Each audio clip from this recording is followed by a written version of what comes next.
Fala, eu sou o Guilherme do Asta Fortuna e recentemente eu fiz um vídeo falando sobre o que é lastro do Bitcoin, mas foi a primeira parte onde eu comecei a explicar em primeiro lugar o que é lastro e para isso o que é moeda, né? Então você precisa entender isso para depois compreender de verdade o que é o lastro do Bitcoin. Se você ainda não assistiu a primeira parte dessa explicação, eu recomendo que você vá lá e assista antes de continuar nesse vídeo aqui. Mas se você já assistiu, deu para perceber que a moeda fiduciária, a moeda estatal, né, a moeda que é emitida por países, ela não tem lastro nenhum. Apesar de muita gente hoje ainda no planeta acreditar que a moeda nacional ainda tem algum lastro, que é lastreado em ouro ou em qualquer outra coisa, na verdade não é. Ela é emitida baseada simplesmente na vontade do legislador, do presidente, do banqueiro central. Ele simplesmente vai lá, aperta um botão e emite mais moeda. E mais para o final do vídeo eu vou te explicar melhor qual é o efeito disso, qual é o efeito negativo que isso causa para a vida das pessoas. Mas antes disso, nesse vídeo então eu vou terminar de explicar qual é o lastro do Bitcoin. Então se você gostou dessa ideia, dá o like no vídeo, se inscreve no canal e vamos lá. Bom, então o Bitcoin é uma tecnologia que busca replicar as características do ouro no mundo digital. E eu gosto sempre de falar o seguinte, que os alquimistas lá na Idade Média ficaram décadas, talvez séculos, tentando transformar outros materiais e outros metais em ouro sem sucesso, e talvez eles não tenham percebido que era necessário ter mais um pouco de avanço tecnológico para isso. E o Satoshi Nakamoto, ninguém sabe se é uma pessoa ou se é um grupo de pessoas, mas enfim, isso não importa. O que importa é que ele conseguiu o que os alquimistas durante anos não conseguiram, que era criar o ouro a partir de uma outra coisa. Então, em primeiro lugar, a principal característica que o Bitcoin busca replicar do ouro é a escassez. E isso significa que no protocolo do Bitcoin só vão existir na história até 21 milhões de unidades de Bitcoin. E isso já está pré-determinado no protocolo do Bitcoin, na programação do Bitcoin, e não tem como ser alterado. Só vão existir 21 milhões de Bitcoins. E isso faz com que o Bitcoin seja escasso e por conta disso, esse é um dos fatores que faz com que ele tenha valor. Ao contrário da moeda fiduciária, que não tem limite de emissão, e se você olhar para o dólar, por exemplo, nos últimos 100 e poucos anos, o Banco Central Americano, Federal Reserve, nunca parou de emitir cada vez mais dólares, o dólar perde cada vez mais valor. Então, nesse prazo de 106 anos, desde 1913, quando foi fundado o Federal Reserve, o dólar já se desvalorizou mais de 96%. E isso é o resultado da impressão de dinheiro baseado no nada, sem lastro, simplesmente baseado na vontade do banqueiro central. O nome disso é inflação. Então, no caso do Bitcoin, não tem ninguém, não existe um CEO ou um grupo de pessoas que controla o Bitcoin que poderia fazer com que ele pudesse ser emitido em mais unidades, mais do que esses 21 milhões. Isso não pode acontecer e nunca irá acontecer. E a curva de emissão de Bitcoins ela é decrescente. Então, hoje em dia, por exemplo, nós já temos mais de 17 milhões de Bitcoins em circulação, mas os 21 milhões só vão ser atingidos lá por volta de 2140, do ano de 2140. Então isso significa que é cada vez mais difícil de se encontrarem novos Bitcoins. Da mesma forma que o ouro. Antigamente, talvez um índio tropeçasse numa pedra de ouro no chão. Mas hoje em dia é cada vez mais difícil, cada vez mais caro de se encontrar mais ouro. O outro ponto importante é o seguinte: quem processa as transações do Bitcoin, já que o Bitcoin não existe um banco central que controla as transações e que registra o processamento dessas transações, quem faz isso são os mineradores. Existem centenas de mineradores no mundo inteiro. Qualquer pessoa pode ser mineradora de Bitcoin. É um sistema que não depende de permissão de ninguém para isso.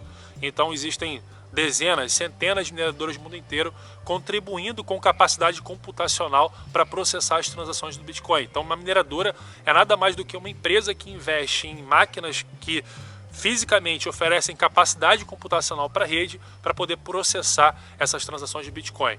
Só que ao fazer isso, além de contribuir para o processamento de transações do Bitcoin, os mineradores também contribuem para a segurança da rede. Para você ter uma ideia, atualmente todo o somatório da capacidade computacional de processamento da rede do Bitcoin, de todos os mineradores do mundo, é de mais de 70 milhões de terahashes por segundo. Isso é uma coisa absurda, é muita coisa. é o maior projeto computacional do planeta, o que faz com que não exista nenhum computador e nenhum conjunto de computadores no planeta com capacidade computacional de processamento maior do que a rede do Bitcoin para poder invadir e fazer qualquer alteração na rede do Bitcoin, na blockchain, nos blocos do Bitcoin. Então a própria tecnologia do Bitcoin em si, os próprios mineradores, a própria forma como o Bitcoin funciona, acaba blindando ele contra ataques. Tanto que há mais de 10 anos, desde que existe o Bitcoin, nunca aconteceu nenhum ataque que pudesse alterar qualquer informação, qualquer bloco dentro da rede do Bitcoin. Aconteceram ataques nas aplicações periféricas ao Bitcoin, como por exemplo exchanges ou carteiras, enfim, ou empresas que fazem custódia de chaves privadas, custódia de bitcoins. Então essas sim sofreram ataques, aconteceram casos, mas nunca teve nenhum caso na rede do Bitcoin, o que torna a rede do Bitcoin inviolável.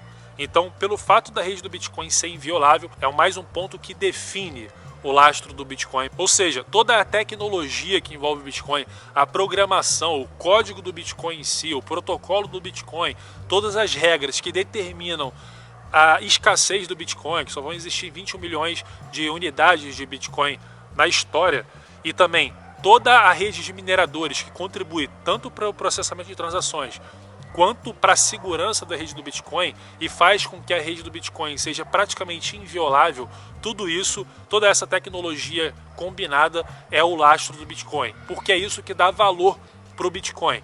Nós queremos uma moeda que garanta a minha transação, que garanta que eu consiga fazer a transação, que garanta que a minha moeda seja escassa, que não possa ter cópias nem fraudes nessa minha rede, na blockchain do Bitcoin.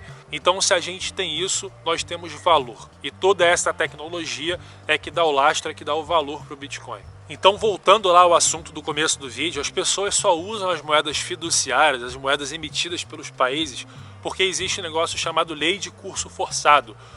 Um governo, ele determina por uma lei que você é obrigado a usar o real, ou o dólar, ou o euro e assim por diante. E se você por qualquer motivo não utilizar a moeda que o governo determinou, você é um criminoso, você está cometendo um crime. Então por isso que as pessoas usam as moedas fiduciárias. Agora, a partir do momento que elas perceberem que essa moeda não tem valor, por qualquer motivo, por uma crise talvez, elas passam a usar uma outra moeda que apresenta mais valor, que realmente tem as características que uma moeda precisa ter. O controle sobre uma moeda, se alguém tem um monopólio de uma moeda, essa pessoa tem o controle sobre as pessoas, essa pessoa tem o poder sobre as pessoas. E o engraçado é que lá atrás, alguns séculos atrás, quando um banco, por exemplo, emitia mais notas, além daquela quantidade de ouro que ele tinha dentro dos seus cofres, um banco comercial, por exemplo, um banco privado, ele era considerado fraudulento, ele estava cometendo uma fraude e era punido por isso pelo Estado na época. E o interessante é que hoje em dia é o Estado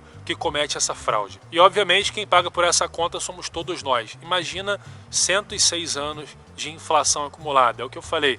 O dólar, estou falando do dólar, não é do real, nem de qualquer outra moeda mais fraca, entre aspas. O dólar perdeu mais de 96% do seu poder de compra nos últimos 106 anos, desde que o Fed foi criado em 1913. E é por isso que você deve buscar se proteger através de ativos que realmente são reserva de valor, como por exemplo o Bitcoin, o ouro, prata ou qualquer outra coisa desse tipo. E uma outra coisa interessante também é a seguinte, muitas vezes as pessoas acreditam que para você estar exposto ao Bitcoin, basta você comprar Bitcoin. Tudo bem, você pode fazer isso também, mas existem outras formas de investimentos dentro da economia do Bitcoin, dentro do mundo do Bitcoin. E uma dessas formas, inclusive, é você investir, por exemplo, em mineração. Como eu falei, qualquer pessoa pode ser um minerador.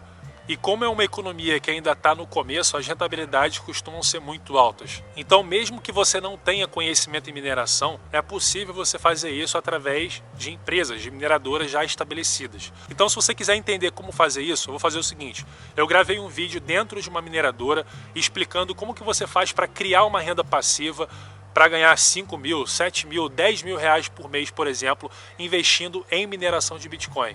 Isso significa que, se tornando um minerador, é possível você ter essa renda mensal, com um investimento muito menor do que aquilo que você imagina. Então, se você quer entender como se tornar um minerador de Bitcoin para ter essa renda de 5, 10 mil reais por mês, vai lá no primeiro link da descrição e assiste esse vídeo que eu gravei dentro da mineradora explicando como que se faz para fazer isso, beleza? Então, se você gostou desse vídeo e acredita que ele pode ajudar outras pessoas com essa informação, compartilha esse vídeo, manda para os seus amigos, para os seus familiares, dá o like também, porque quanto mais like esse vídeo tiver, maior é a chance de ele alcançar mais pessoas. E também, se você não for inscrito ainda, se inscreve no meu canal e assiste esses outros vídeos aqui que eu estou te recomendando, fechado? Então até o próximo vídeo. Valeu!